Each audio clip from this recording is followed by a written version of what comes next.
So a lot of Bitcoin enthusiasts seem to think that there'll be one ledger to rule them all. We've beaten down that path for a couple of years, and the news is there is not going to be one ledger. There is not going to be one payment system. There is not going to be one blockchain. There's not going to be, just like there isn't one web server, just like there isn't one payment system on the internet, there's one internet, but there's a whole bunch of different systems on it. And the reason for that is that people like different things out of their ledgers.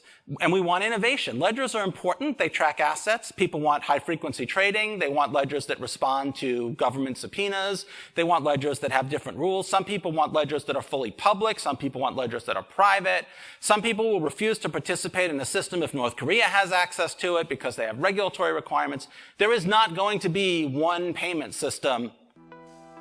Hi everyone, welcome to Token Topics. I hope everyone out there is doing great and staying safe. Topic of this video is what's the difference between Stellar XLM and Ripple's XRP and Zinfin's XDC? It's a great question, and it's a question I get asked quite a bit, even in personal life with my family and friends, so there might be some newcomers asking this question, so we're going to dive in. It's a great topic. Also, a very special DCENT wallet announcement. You're not going to want to miss that. I'll also go over a clip from David Schwartz and how he states that there's not going to be just one blockchain. I mean, he pretty much just lays it out there, the truth. Please remember that I'm not a financial advisor. Invest at your own risk. I'm not advising when to buy, sell, or trade. That is completely on you. I'm a cryptocurrency enthusiast, documenting my journey. With that out of the way, let's go ahead and dive in. I have a quick DCENT wallet announcement. This is awesome for all DCENT wallet users. Mobile firmware update is now available for your Biometric wallet on an Android app. So now you don't have the hassle of going to the PC, plugging it into the PC. Right now you can do it through your app. This is awesome. I want to say thank you to the engineers and DCENT for making this possible. Let's go ahead and see how it's done. In the latest update of DCENT wallet, that we're excited to bring an additional convenience feature for biometric wallet users. DCENT, the version 5.15.0 or higher, has been updated to support firmware update directly on an Android smartphone using the OTG cable. So currently, the mobile firmware is only available for Android, soon to be for iOS.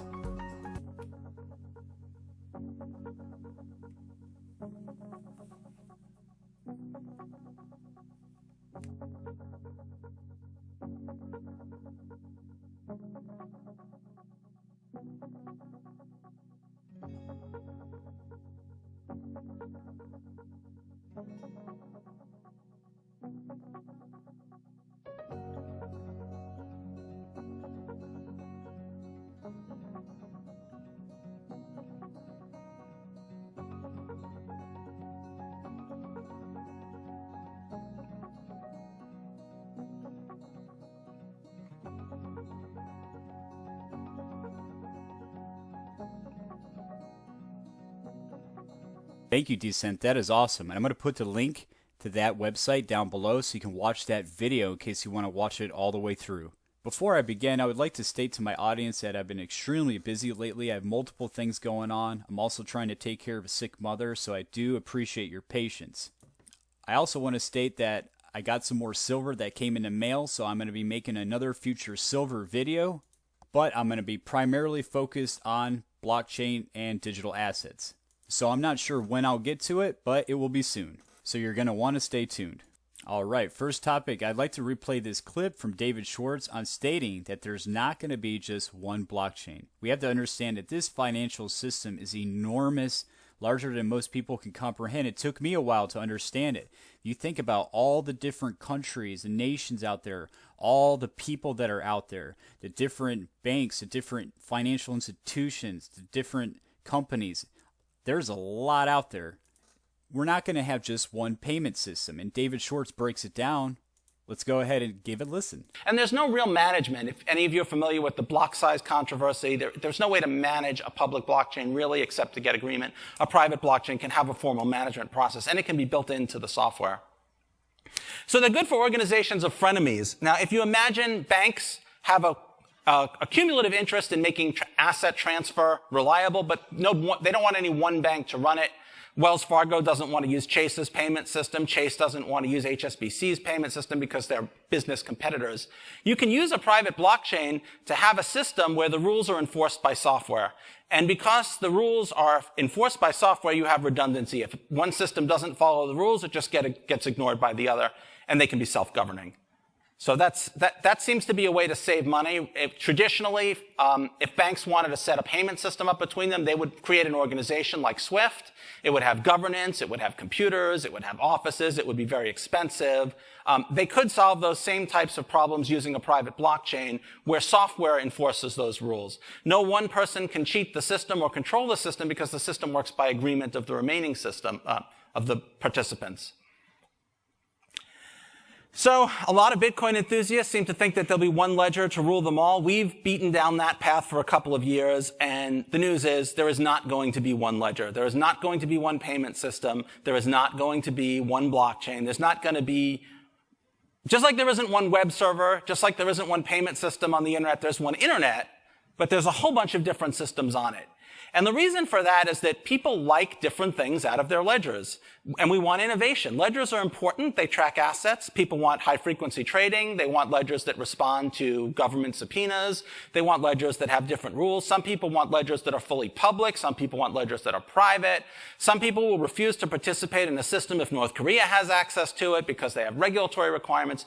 There is not going to be one payment system.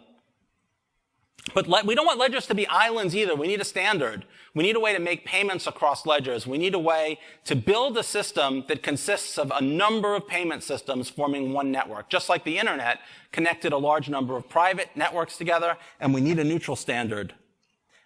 Ripple has proposed Interledger as a solution to connect payment systems to each other and build a world where money can move as easy as information. It's surprisingly simple. So ledgers that track accounts and balances, but you have people who are on different ledgers. A sender has a sender's ledger, recipient on a different ledger. These could be financial institutions, they could be payment systems, it could be PayPal, it can be anything. So we have. That was a brief rundown from the Chief Technology Officer of Ripple explaining that there's going to be multiple blockchains, but we know what the standard is. I firmly believe that the XRPL is the standard.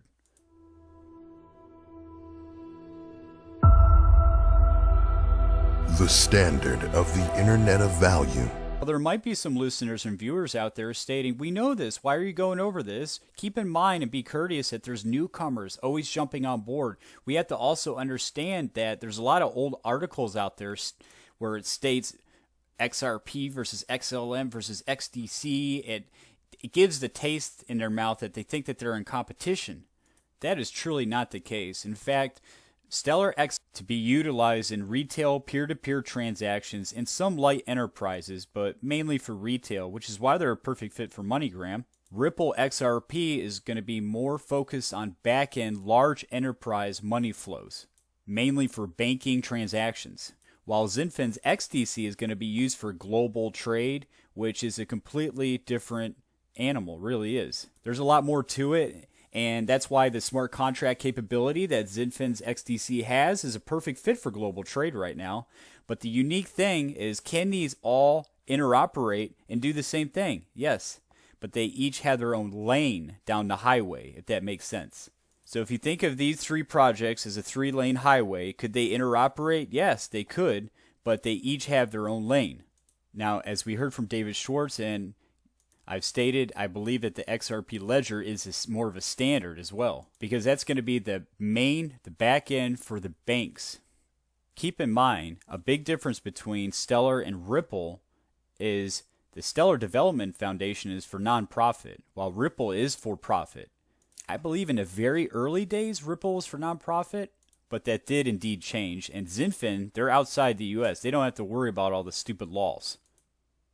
All right, let's go ahead and dive into this article, XLM versus XRP, full comparison. It's an older article, but still valid information. I'm going to put the link to this down below so you can go over all the topics. As you can see here, some great topics right there. I'm going to go over some good parts. One of the key differences of Stellar Lumens versus Ripple is the type of user each project is targeting. Stellar wants to work with unbanked individuals around the world, while Ripple is focused on building close partnerships with banks to help move money globally. According to the World Bank, about 1.7 billion adults do not have a bank account. When you consider that the world has about 7.8 billion people, that's about 1 in 5 people that do not have access to things like savings accounts, loans, and credit. While the outdated financial system might be trying to bring in these individuals into the banking system, Stellar wants to skip all of that and grant unbanked individuals financial services, but with the benefits of blockchain. On the other hand, while Ripple also enables things like cheap, fast cross-border payments, Ripple's target customers not so much unbanked individuals, but the banks themselves, which is a massive market, a standard, would most likely be needed to move all that money. When it comes to international payments, banks have to deal with high fees and long wait times since payments and travel between multiple parties, each of whom charge a fee before getting to their final destination. Hundreds of trillions of dollars move across borders every year. So if Ripple can cut down, even eliminate the fees and wait times associated with those transactions, it would be a big win for both banks and Ripple. Some people might say to themselves, I don't like the banks. I hate the banks. I understand that, but if you were to eliminate all the banks right now, do you know how many people would hurt from that? There's a lot of people all around the world that they rely on banks. They need banks for their companies or financial institutions. Not everybody is ready to make that kind of crazy jump. Unless you want to see craziness in the world, they have to flow this money. They have to. There's a lot of businesses, as I stated, that depend on these banks. If you eliminate all the banks in the world, people say, oh, it would be much better. Actually, it could do a lot of damage, too, if you think about it. Let's be logical. What I mean by being logical is such a drastic change so too fast could be very damaging. Will a lot of banks disappear? You bet. And that is a good thing, but it's going to take some time, as I stated. Conclusion, in sum, Stellar and Ripple are two very similar assets. They are similar. However, there are clear things that both Stellar and Ripple are better at than the other. When it comes to functionality, decentralization, and token distribution, Stellar wins. Meanwhile, Ripple beats Stellar on team and inflation policy. So they each have their own strengths. Regardless, it's likely that the two assets will play important roles for the foreseeable future.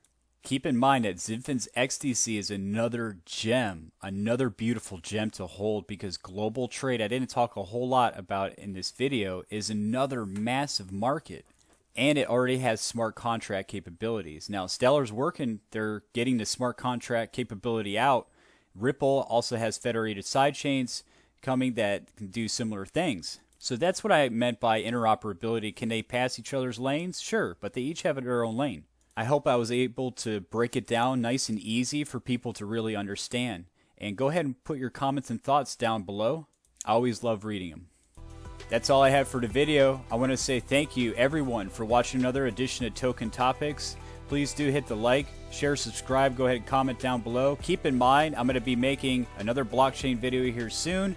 Also, I'm going to be showing some silver, going over some more silver clips that I got. Very interesting. And if you've been subscribed to the channel, you know I've been talking about how metals are really relating to these digital assets. Now, I know that the assets themselves have utility, and that's value in itself. Some of these assets will actually have the value in itself because of the utility and the functions that they are able to accomplish. But keep in mind that metals are very, very important for this new financial system coming. So if you want to learn more, please subscribe.